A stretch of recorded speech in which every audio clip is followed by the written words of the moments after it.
Herzlich willkommen im neuen Video. In diesem kurzen Video möchte ich euch zeigen, wo ihr die Pakete Python und Docker finden könnt, wenn sie nicht im Paketcenter verfügbar sind.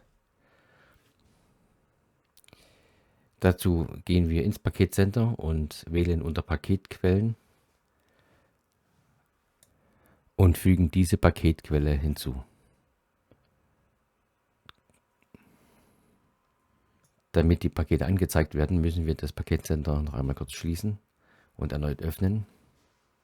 Und dann finden wir auch Python. Das geben wir jetzt hier mal kurz ein, um es zu demonstrieren. Und da haben wir es auch schon. Und es ist das gleiche Paket, was auch Synology anbietet. Synology hostet im Prinzip nur dieses Paket.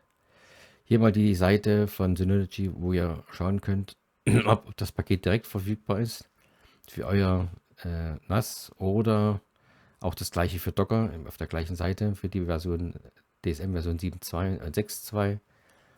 Und hier findet ihr alle unterstützten Modelle. Für den Fall, dass ihr es nicht findet, gibt es immer noch die Möglichkeit, Docker manuell herunterzuladen.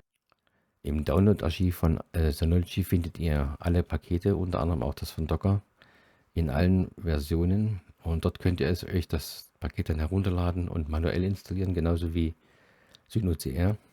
Bitte bedenkt aber, dass ihr euch vorher erkundigt, ob euer Synology für Docker geeignet ist, um es installieren zu können.